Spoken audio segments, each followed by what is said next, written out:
नमस्कार दोस्त, आपका स्वागत है आभास नेशन पे। आज हम चर्चा करेंगे किस तरीके से जो है शांतिपूर्ण प्रदर्शन के लिए सरकारों का नया कानून, सुप्रीम कोर्ट के नए गाइडलाइंस के आधार पे नई व्यवस्था। सोचिए आप एक शांतिपूर्ण प्रदर्शन में शामिल होते हैं, कोई हिंसा नहीं, कोई पथराव नहीं, चूंकि जेनजी जो थे जिस तरीके से संसद भवन पे पूरी तरीके से जिस तरीके से उनका हमलावर रूप रहा, कोई बिना किसी बातचीत के इस आधार पर पहुंचना और निष्कर्ष निकालना, अपनी बात रखने के लिए सड़क पर खड़े होना, ये कोई असाधारण और साधारण दोनों तरीके से जो है सुविधाजनक होना चाहिए था पब्लिक के लिए। और अचानक पुलिस लाठीचार्ज कर दे, उस दौरान वाटर कैनन चला दे, आंसू गैस के गोले दे दे, तो क्यों भारत में आज तक यह पूरी तरह तय नहीं है कि क्या करना है क्या नहीं करना है। जब भी जो भी सरकारें जिस अपनी इच्छा अनुसार कुछ भी जो है चालू कर देती है, तो शांतिपूर्ण प्रदर्शन के दौरान पुलिस का बल का इस्तेमाल करना, सुप्रीम कोर्ट की नई गाइडलाइंस, अब इसमें नया कानून ऐड होने वाला है। यह नए तरीके से प्रस्तुतिकरण किया जा रहा है, कब कैसे कितना प्रयोग किया जाएगा, बल कितने तरीके से किया जाएगा, कोई स्पष्ट राष्ट्रीय प्रोटोकॉल अभी तक का नहीं है। इसी प्रोटोकॉल के लिए, इसी व्यवस्था के लिए सुप्रीम कोर्ट ने नई गाइडलाइन जारी की है और उसी के लिए अब सुप्रीम कोर्ट बड़ा कदम उठाने जा रहा है। किस तरीके से प्रदर्शनों के दौरान पुलिस बल के इस्तेमाल को लेकर ये पूरी कहानी आप तक हम पहुंचाने की कोशिश करेंगे। एक ठोस प्रोटोकॉल जो बनाया जाना चाहिए, चूंकि सुप्रीम कोर्ट अपने आप में, चूंकि सुप्रीम कोर्ट के कुल 34 जजों में इस बात की जो है चर्चा हुई कि किस तरीके से एक टास्क फोर्स बनाने का सुझाव दिया गया। आज के इस पूरे कार्यक्रम में हम इस बात को समझेंगे, पूरा मामला क्या है, यह कहां से शुरू हुआ, सुप्रीम कोर्ट ने क्या कहा, टास्क फोर्स क्या करेगी और सबसे जरूरी इसका आम नागरिक के आम जीवन पे क्या प्रभाव पड़ता है, लोकतंत्रात्मक अधिकार के लिए क्या असर पड़ेगा। इस पूरे बारे में आज हम चर्चा करेंगे। मसला यह है कि पूरी कहानी एक सामान्य तरीके से आपने देखा कि जिस तरीके से देश में युवाओं का एक तरीके से बेरोजगारी की तरफ या शिक्षा मंत्रालय की तरफ या शिक्षा मंत्री के लिए जिस प्रकार से पूरी तरीके से युवा देश के जागरूक है, मामला ये बनता गया। और सबसे पहले ये जो पूरी खबर है इसको समझते हैं, क्योंकि दिल्ली हाई कोर्ट में एक याचिका दायर की गई। याचिकाकर्ता ने यह मांग की है कि शांतिपूर्ण प्रदर्शन के लिए भी वैसी सुरक्षा प्रोटोकॉल होना चाहिए जिस तरीके से एक सामान्य प्रोटोकॉल, एक सामान्य तरीके से जो आदमी, जो व्यक्ति इस पूरे धरना प्रदर्शन में होना चाहिए था, जैसा वीआईपी लोगों के लिए होता है। जिस तरह किसी नेता या बड़े अधिकारी की सुरक्षा के लिए एक तय प्रक्रिया है कि इसी आधार पे, आपको पता होगा जो सांसद होते हैं, जो विधायक होते हैं, उनका एक प्रोटोकॉल होता है, उनके ऊपर आप कानूनी कार्रवाई पुलिस के द्वारा या किसी भी अधिकारी के द्वारा नहीं किया जा सकता। उनको जो है इतना अधिकार, इतना पावर संसद के द्वारा या संविधान के द्वारा मिला हुआ है। लेकिन आम नागरिक के ऊपर ऐसा नहीं है। आम नागरिक को इनका पता चले तो गोली से भूंज दे 2 मिनट में। तो यह बात संवैधानिक रूप से, संवैधानिक अधिकार के तहत कहीं ना कहीं असंवैधानिक रूप से प्रस्तुत होता है। शांतिपूर्ण प्रदर्शन कर रहे ये छात्र, जो आगे आप देख रहे हैं कि शांतिपूर्ण प्रदर्शन कर रहे जो ये छात्र हैं, उनके द्वारा सुप्रीम कोर्ट में याचिका दायर की गई कि किस तरीके से जो है पूरे प्रदर्शन को लेके यह पूरा जो कार्यक्रम है वह जारी किया गया। और प्रदर्शन के दौरान जो है इस लाठीचार्ज, समान सुरक्षा व्यवस्था में पूरी तरीके से स्पष्ट प्रक्रिया होनी बहुत जरूरी है। यह याचिका पुलिस द्वारा प्रदर्शनकारियों के साथ की हुई कथित ज्यादतियों से जुड़ी हुई है, खास तौर पर मुख्य रूप से 20 जुलाई को हुए संसद वाले मार्च में जिस तरीके से उनको मारा पीटा गया और संसद चलो मार्च का भी जिक्र किया गया। मामला यहां तक था कि ठीक है, पुलिसिया कार्रवाई होगी, पुलिस कार्रवाई पर सवाल उठेंगे। यह मामला सुप्रीम कोर्ट पहुंचा और मामले में कोर्ट ने इसे गंभीरता से लिया। गंभीरता से लेने के साथ साथ इसमें मुख्य बात यह निकल के आई कि किस तरीके से इस पूरे मसले में बातचीत निकलने के बाद पूरा मामला अलग तरीके से मुद्दा बन गया। और मुद्दा बनने के बाद यह थोड़ा सा पीछे अगर इस कहानी को थोड़ा पीछे चलते हैं तो भारत के संविधान का अनुच्छेद 19(1)(a) और बी, 19(1)(a) और 19(1)(b) में 19(1) का बी हर नागरिक को शांतिपूर्ण और निशस्त्र होकर इकट्ठा होने का अधिकार देता है। 19(1) का बी यह आपको संवैधानिक अधिकार देता है कि आप किसी भी तरीके से शांतिपूर्ण प्रदर्शन और निशस्त्र होकर इकट्ठा होने का अधिकार आपको दिया जाता है। यह एक मौलिक अधिकार है, मौलिक अधिकार। लेकिन अनुच्छेद 19 का 2 और 19 का 3 राज्य को उचित प्रतिबंध लगाने का भी अधिकार दिया हुआ है। यही से पूरी कहानी बदलती है। यही सबसे बड़ा सवाल पैदा होता है कि अगर आपको संवैधानिक अधिकार दिया गया है तो ये पूरी कहानी कैसे इस तरीके से जो है प्रस्तुत की जा रही है। अब उचित प्रतिबंध आखिर है क्या? उचित प्रतिबंध का मतलब क्या है? गैर कानूनी या कानूनी रूप से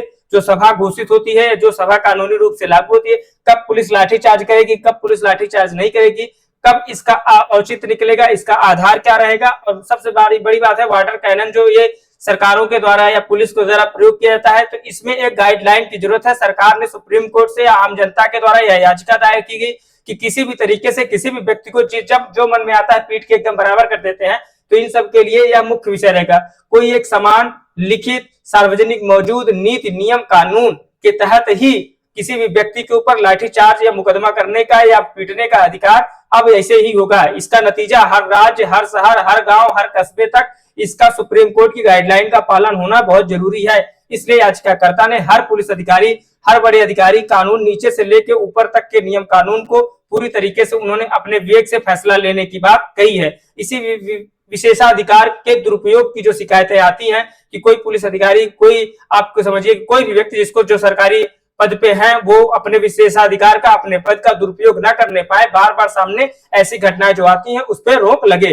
चाहे वो किसान आंदोलन का हो, चाहे वो नागरिक सुरक्षा का हो, चाहे वो अभी शिक्षा का क्षेत्र का रहा हो, एजुकेशन सेक्टर की इतने बड़े मात्रा में जो धरना प्रदर्शन हुआ, तो कोई भी सरकारी कर्मचारी इस तरीके से गलत कानून का खिलवाड़ न करने पाए। यह हाल का संसद चलो मार्च, इसलिए मांग उठी कि एक स्पष्ट दृष्टिकोण के साथ पूरे देश में लागू होने वाले कानून किसी भी तरीके से आम नागरिक के लिए, आम जनता के लिए प्रोटोकॉल के साथ बनाया जाए। ये पूरी घटना आप जो देख रहे हैं, आप देखिए ये जो फंडामेंटल आपको राइट दिया गया है उसके लिए पूरी तरीके से प्रस्तुत किया गया है कि आपको किसी भी तरीके से जो फंडामेंटल राइट दिया गया है उस पर जो है कोई भी बाधा उत्पन्न न हो, यह इसका मुख्य विषय रहेगा। तो जो फंडामेंटल राइट आपको दिया गया है, मुख्य विषय इसका यही है कि हम कभी भी किसी भी तरीके से किसी भी व्यक्ति के साथ कभी भी दुरुपयोग कानूनी रूप से न होने पाए। विषय इसी बात का है। सबसे अहम हिस्सा है सुप्रीम कोर्ट ने क्या कहा, सुप्रीम कोर्ट ने क्या माना कि शांतिपूर्ण प्रदर्शन के दौरान पुलिस बल के इस्तेमाल को लेकर स्पष्ट नीति की सख्त जरूरत है। देश में कोर्ट ने कहा कि लाठीचार्ज, वाटर कैनन या आंसू गैस के जो गोले हमेशा के लिए आम व्यक्ति के लिए, आम पब्लिक के लिए ये उचित नहीं है।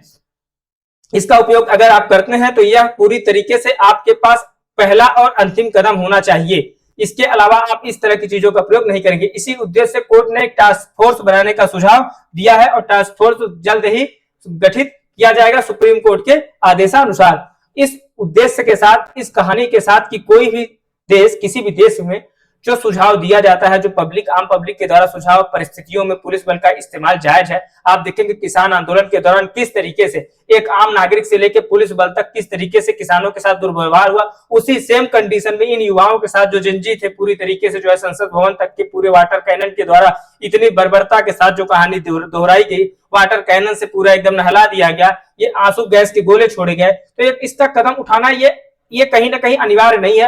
इसका कोई ना कोई प्रावधान होना चाहिए, इसका कोई ना कोई नियम कानून होना चाहिए। कभी भी आप किसी भी तरीके से आप गोली मार देंगे, कोई पारदर्शिता नहीं, कोई नियम कानून नहीं, उसके बाद आप जो है हाथ धो के निकल लेंगे, तो हाथ धो के निकल लेने वाली जो कहानी है ना, ऐसा नहीं होना चाहिए। हर पुलिस सरकारी कर्मचारी जो इन सब दुरुपयोगों में रहा है उसकी भी एक जवाबदेही तय हो। किसी भी तरीके से वो जिस तरीके से, चाहे वो अपर लेवल के अधिकारी हो, डीजीपी स्तर से लेके हर निम्न स्तर तक के अधिकारी को इस बात की जिम्मेदारी रहे और शामिल जो किया गया जिस तरीके से उसका भी ध्यान रहे कि सुप्रीम कोर्ट ने कई खुद की जो गाइडलाइन बनाई हुई है, खुद की पुलिसिया नीति बनाई हुई है, वो विशेषज्ञों के सुझाव के हिसाब से अब जो है कोई टीम गठित की गई है, उसके हिसाब से ही अब आपके ऊपर या किसी भी व्यक्ति के ऊपर कार्रवाई हो, ऐसा सुप्रीम कोर्ट का आर्डर रहा है। अब देखिए ये मीटिंग हो रही है। अब आपको मैंने बताया है, मैं कई बार बता चुका हूं, जब कोई ऐसा काम होता है तो सबसे पहले उसके लिए टास्क फोर्स की चुनौती और वो गठित किया जाता है। सवाल यह है कि ये टास्क फोर्स करेगी क्या। इसकी सबसे बड़ी चुनौती क्या होगी, पहली चुनौती है संतुलन का। अब ये संतुलन बना रहे हैं। ई सब जो बैठा हुआ है, ई सब समोसा के लिए देख रहा है, काहे के लिए,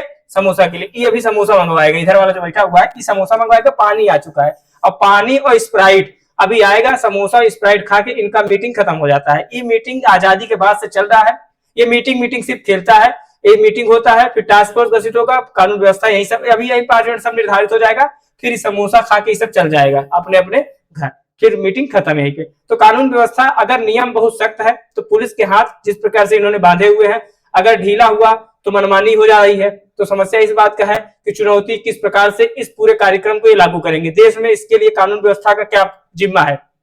भारत में इसकी कोई गाइडलाइन नहीं है, जिसको जो मन में आता है पीट पाट के चल देता है। समस्या यही बात की है कि अगर आपके पास गाइडलाइन नहीं है, आप कहीं भी किसी को पीट रहे हैं फिर निकल जा रहे हैं, तो इसका गाइडलाइन जारी होना बहुत जरूरी है, जमीन पर उनका पालन होना। देखते हैं आप कभी भी किसी के ऊपर जो है अधिकारी या कर्मचारी हाथ उठा दे रहा है, तो जो ये चुनौती है, जो जवाबदेही है, अगर कोई अधिकारी प्रोटोकॉल तोड़ता है तो उसके खिलाफ क्या कार्रवाई होगी, वही मुख्य बात है। ठीक है, तो ये लोग देख रहा है कि कब आएगा समोसा, ये वाला इसको देख रहा है कि समोसा कब आएगा, और ये वाला इसको देख रहा है कि समोसा आएगा भी कि नहीं आएगा। ये मुख्य रूप से मामला यहाँ समोसे का है और ये पानी रख दिया। तो ये थोड़ा सा, ये जो आदमी है ये गुस्सा है इसलिए क्योंकि इसको पानी दे, इसको चाहिए था स्प्राइट, लेकिन यहाँ पे क्या आ गया है, पानी आ गया है। तो मामला यहीं पे रुका हुआ है। अब ये वास्तविक कहानी या सिर्फ कागजों तक सीमित रहेगी या आगे बढ़ेगी, व्यापक इसका क्या असर होगा ये हम आगे देखेंगे। लेकिन तब तक हम समझेंगे कि किस तरीके से इस पूरी कहानी का निष्कर्ष निकलेगा। तब तक पूरी तरीके से जो नियम कानून है, पूरी जो कहानी है, सामने जो लाठीचार्ज है, अंधाधुंध जो बल का प्रयोग किया गया, वो पूरी कहानी किस तरीके से आगे बढ़ेगी, किस तरीके से व्यवस्था परिवर्तन होगा, बिना डर के सावधानी पूर्वक इस पूरी कहानी को लोकतंत्र के अधिकार का इस्तेमाल हो सके, यहाँ पे मुख्य बात यही रहेगी। अब देखते हैं कि किस तरीके से सुप्रीम कोर्ट अपने नए नियम को, दूसरी तरफ पूरे कानून को किस प्रकार से व्यवस्थित करती है और किस प्रकार से लागू करती है। टास्क फोर्स ये पूरी तरीके से देखिए किस तरीके से संसाधन का आवंटन किस तरीके से होगा और किस तरीके से खतरों का आकलन होगा, रणनीतिक विश्लेषक किस प्रकार से होगा, क्षमता निर्माण और प्रशिक्षण कैसे होगा, तकनीकी कौशल उन्नयन, विशेषज्ञ प्रशिक्षण, संसाधन संवर्धन, अंतर एजेंसी समन्वय, सूचना साझा करना, सहयोगात्मक कार्रवाई, संयुक्त संचालन और त्वरित प्रक्रिया और निष्पादन के दौरान क्या रिजल्ट आएगा, इस पे हम बात करेंगे। तब तक ये पूरी कहानी जो पुलिस के द्वारा तेजी से प्रोटोकॉल के तहत लागू की जाएगी या आगे लागू होने वाली है, आम आदमी के अधिकार, आम आदमी की सुरक्षा, दोनों के बीच संतुलन बनाना सबसे महत्वपूर्ण बात होगी। यही नियम, यही कानून देश की आम जनता के लिए टास्क फोर्स जो गठित की जा रही है उसके लिए सुप्रीम कोर्ट और दिल्ली हाई कोर्ट के मुख्य आदेश के अनुसार ये पूरा नियम कानून बनाया जाएगा। समस्या ये है कि जो संतुलन बनेगा या जो संतुलन बनाया जाएगा, सबसे महत्वपूर्ण बात यही है कि यह नियम हर प्रदर्शन पर समान रूप से लागू होना चाहिए। सरकार कोई भी हो, मुद्दा कोई भी हो, मुख्य विषय यही है कि एक आम आदमी के, नागरिक के अधिकार की सुरक्षा कैसे हो, प्रदर्शनकारी के अधिकार की सुरक्षा कैसे हो। जो प्रदर्शन कर रहा है इसका मतलब ये तो नहीं है कि वो देश का आतंकवादी है या कहीं बाहर से आया है, उसकी मांग सावधानी पूर्वक रखी जाए। इसके लिए नई गाइडलाइन सुप्रीम कोर्ट की निगरानी में रखा जाएगा। तो यही मामला जो सामने निकल के आया, सिर्फ एक कोर्ट केस नहीं है, यह मामला है आम आदमी के अधिकार का। उसके अधिकार कैसे तय होंगे यह तय किया जाएगा और आने वाले वर्षों में भारत में ऐसी कोई भी आम आदमी से जुड़े हुए या आम एमनेस्टी इंटरनेशनल तक, या आप समझिए कि किसी भी यानी ऐसी डिस्कशन जो किसी भी मानवाधिकार के दुरुपयोग का, मुख्य मामला एमनेस्टी इंटरनेशनल मानवाधिकार ने ऐसा ट्वीट किया था, मानवाधिकार संगठन ने, उसके बाद ये मामला सुप्रीम कोर्ट या लोगों के पास तक पहुंचा। तो यही एक टास्क फोर्स संतुलित सुझाव देगी, उन्हें ईमानदारी से लागू किया जाना और लागू करने के बाद आपके आर्टिकल 19(1)A हो, आर्टिकल 19(1)B हो, 1C हो, पूरे तरीके से उसकी सुरक्षा की जिम्मेदारी होनी चाहिए। और भारत के प्रदर्शन प्रबंधन के इतिहास में एक बड़ा बदलाव ये साबित होगा जिस तरीके से कानून लाए, क्योंकि सांसद हो, विधायक हो, मंत्री हो, मिनिस्टर, उनके लिए प्रोटोकॉल है, उनको आप इस तरीके से ना तो गिरफ्तारी कर सकते हैं, 24 घंटे के अंदर आपको उनको रिहा करना पड़ता है। लेकिन अगर यह सिर्फ कागजी कार्रवाई बनकर रह जाता है या सिर्फ कागज तक बन के रह जाता है, तो ये भी अपने आप में एक हकीकत से ज्यादा, जमीनी हकीकत से ज्यादा एक संवैधानिक व्यवधान उत्पन्न करना होगा। वैसे ही रहेगा जो पहले से होता चला आया है। अब आप इस बात को जानना चाहेंगे कि क्या आपको लगता है कि ऐसी कोई सुविधा, ऐसा कोई कानून जो भारत के इतिहास में शांतिपूर्ण प्रदर्शन के लिए बना है, तो ऐसा आज तक कोई कानून, कोई नियम नहीं बना है। पुलिस, अगर आप प्रदर्शन कर रहे हैं वो तो डिपेंड करता है सरकार कैसी है, नहीं तो सरकार आपको पीट पाट के 2 मिनट में संतुलित कर देती है, उनका संतुलन बन जाता है। आप समझिए इस बात को, इसी आधार पर धरना दीजिए, उसी आधार पर प्रदर्शन कीजिए, उसी आधार पर कानून का भी पालन होता है। तब तक के लिए धन्यवाद, नमस्कार। चूंकि लाइट जा चुकी है तो बाकी का क्लास जो है अब कल होगा। तब तक के लिए धन्यवाद, नमस्कार, थैंक यू।